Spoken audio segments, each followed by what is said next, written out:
Battlefield 5 didn't live up to the high expectations. It wasn't the success that many people predicted, maybe even wanted it to be in the end. Or so it seems as of now. There's no reason, however, just yet to conclude that that can't still change. And in my personal opinion, Firestorm, the Battle Royale mode coming to Battlefield 5 in March, is the best opportunity DICE has had to turn this game around. Thus, in this episode of Fixing Battlefield, I want to talk about not only what things need to be done before Firestorm releases to properly leverage the attention that the game will get thanks to Firestorm, but more importantly, how Firestorm needs to be presented, how it needs to be made available, and how it needs to link in to Battlefield 5 to maximize its impact and get people not only interested back in Battlefield 5 if they previously were interested or previously stopped playing, but also direct a whole bunch of new players to Battlefield 5 and get them interested and engaged in the community.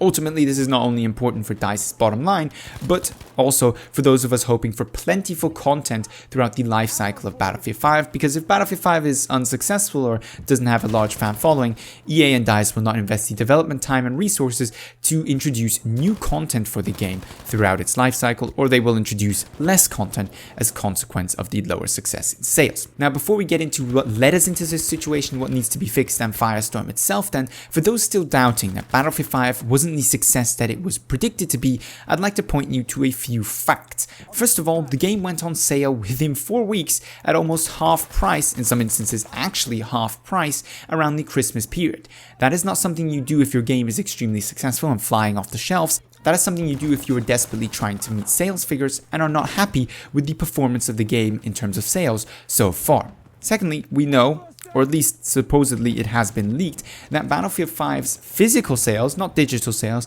are significantly lower than Battlefield 1. An interesting video being made by aka Art, which I'll link down below in the description if you want to know a little bit more about those sales figures and what they mean.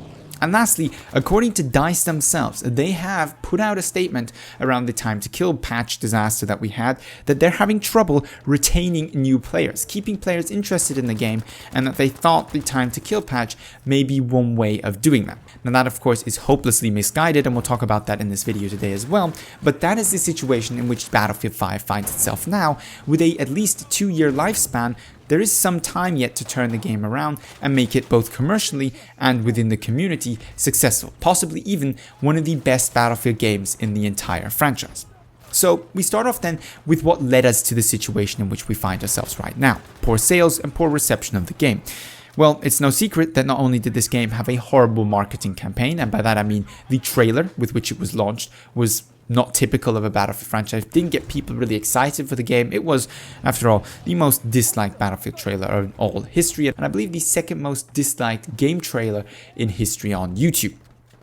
Then of course we had the extremely poor, from a technical standpoint, public beta, which was not only unstable but really didn't show the best of the Battlefield franchise and was frustrating to play because of poor performance and even some restrictions and issues with weapon balance. And lastly then of course we had an extremely buggy and unstable launch with a very confusing launch schedule, with some people getting the game as early as 12 days before those who simply bought the game on launch date. A confusing practice which didn't exactly help to build hype for the game either, because it's not like everybody's waiting for the game to launch and then everybody can play. It's like some people already have the game, some people don't, and yeah, it does leave a little bit of a sour taste in some people's mouths. So we did just mention the extremely buggy state of Battlefield 5, at least at launch. And this is one of the key elements that needs to be, well, removed, fixed, before Firestorm launches, if DICE wants to leverage the attention that the game will get thanks to it to the benefit of player numbers in Battlefield 5, raw sales, and engagement in the game. So the main issues, the top 9 in my personal opinion, of Battlefield 5 are visibility, the assignment UI, the death screen and damage communication, netcode and time to death, RSP, or the lack of availability of RSP, tide of war assignment tracking issues, max rank cap, and of course lastly, footsteps. Now you will notice of those 9 major game mode overarching issues, even platform overarching issues, 4 of those have already been fully or somewhat addressed in this patch that we got a few days back, which shows you that yes, absolutely, It is realistic to expect DICE, in my opinion, by the time Firestorm comes out, to have fixed the large majority of the issues with this game. The only one that I can see possibly not being fixed by then is RSP, because if they want to do it right, it's going to take them time, and they clearly weren't prepared to launch RSP even at all when they first launched the game. There seems to have been no plan to do so.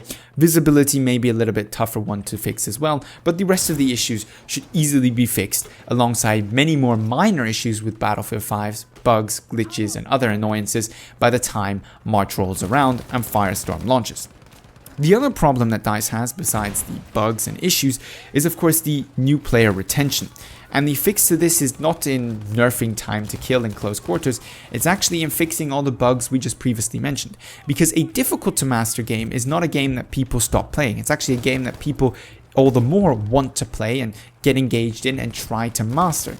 It's games that are frustrating or don't communicate well why you're failing that are so very difficult to play in the long term. And any Battle Royale or more successful shooter in recent years, in my opinion, is a great example of that. I mean, you can take something as simple and widely popular as Fortnite, where the difference between a beginner and somebody who has truly mastered the game in terms of building, weapon switching, movement, and all the other elements that come into playing Fortnite very well, you will know I am not an expert at Fortnite, is massive.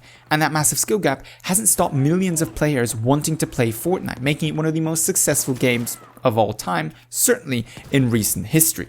So Battlefield 5 needs to focus far more on making the game experience understandable, working on communication of the failures of an individual player, not seeing somebody, not knowing where they get shot from, visibility, assignment UIs, these are some of the key issues. Tide of War assignment trackings, company coins, progression, damage communication, death screens. These are the key things that really drive the frustration, and in my opinion are one of the key reasons behind this issue with player retention. That out of the way though then, let's talk about Firestorm and what needs to be done to make it the success that will catapult Battlefield to possibly the most successful Battlefield title in the history of the franchise. Well, firstly, it needs to be marketed very well. This is sadly a case if you want a game to be successful, genuinely need to market it well. And clearly, DICE has got somebody else behind their marketing efforts and trailer efforts over the last few months, because they've been becoming significantly better. The initial trailer was a disaster, I believe the second most disliked game trailer on YouTube and one of the most disliked videos on the entire platform. Now, the same can't be said for the recent trailer for Lightning Strikes. That was not only brilliant, but the teaser for Firestrike was also done extremely well and got people, in the community at least, extremely hyped. Continue that effort of focusing on how Firestorm will be an only in Battlefield moment bonzana, and you'll have no problem getting people interested in what Firestorm has to offer. But a good marketing effort is only a small part of how to make Firestorm successful, and more importantly, leverage that success to the benefit of Battlefield 5. First of all, Firestorm needs to not only be fantastic, it also needs to be very accessible. It needs to capture and hold attention, unlike what Battlefield 5 seemingly is struggling to do with certain players, as it stands according to DICE. And lastly, it needs to be tied in with Battlefield 5 very well. What do I mean by these individual elements? Well, by great, I mean the game has to be polished. There cannot be a repetition of how Battlefield 5 launched or how Battlefield 4 launched back in its day for Battlefield 5 Firestorm. By polish, I mean enough content, suitable and well thought out progression, the technical state of the game, a lack of any game breaking or serious bugs or performance issues, and plentiful in terms of cosmetics as well, because that is not only what will drive the revenue from Firestorm and seemingly Battlefield 5 other than its sales numbers, but also keeps a lot of players interested in Battle Royale modes. Now, accessibility is all about the monetization model. Not only can you not have microtransactions that impact gameplay, that I believe EA has learned the hard way with Star Wars Battlefront 2 at this point, but actually you need to have people playing your game. And with Fortnite being free to play, I don't see Firestorm making any significant dent in the Battle Royale market, getting any significant attention, unless it is either extremely cheap or free to play for people to try out. If DICE thinks of Firestorm as more of a way to get people interested in buying the full Battlefield 5 experience and earning a little bit of side cash with cosmetics or in-game progression, then they will be much more successful than if they think of Battlefield 5 Firestrike as an addition to Battlefield 5 accessible to those who play Battlefield 5, because that may get a few people back interested in the game, those who previously bought the game and will come to check out the new game modes, but it won't drive the number of people to pay attention to Battlefield 5 that it would be if they could actually go and play it themselves. At bare minimum, you need a number of free-to-play events where people can try out Firestorm to get people interested, because otherwise this game mode simply will not be as successful as it is. For me personally though, I see Firestorm a little bit more almost as a separate game, a version of Battlefield 5, less than simply a game mode you would choose under the multiplayer settings of Battlefield 5 normally. And having launched Firestrike in a great and accessible state then, DICE needs to hold the attention of the player. They need to continuously update Firestrike with new content. Much like Ties of War, we need continued drops and events and maybe even outlines as to what is to expect. Now, whether this means developing new maps, introducing new vehicles, most likely a load of cosmetics and possibly new weapons, is for DICE and the experts over there to figure out. But we do need to have a feeling that Tides of War is continuously updated, because you are going to be looking to get players engaged here who possibly, especially if you go with a free-to-play model, are not actually usually Battlefield players. They're simply Battle Royale players, and they're here for the Battle Royale, not for the main game. But that being said, if tied connectly in with Battlefield 5, you could possibly convert those players into Battlefield 5 players, who not only spend money in-game on Battlefield 5, but most importantly, buy Battlefield 5 outright, driving sales of the game and increasing the player count. This kind of synergy between the two platforms would be mutually beneficial in my opinion. Now, to do this successfully, in my opinion, you need to tie in Firestrike into the Battlefield 5 launcher, not in the way where, as said, it's under multiplayer, but as for example the Battlefield 1 or Battlefield 4 launchers are tied in with the Battlefield 5 launcher. You can simply switch between the games on the side on the launch screen. That's a great way of doing things. You could also just add another tab next to multiplayer campaign company Firestrike. That would be another way to do it as well. But more importantly than including it in the same launcher, in my opinion, is offering people the opportunity, those who play Firestrike, to try out Battlefield 5. 10-hour free trial, or if you win a game of Firestrike, you get to play 5 hours of Battlefield 5 for testing. And then you may get a reduced rate afterwards if you choose to go and buy the game.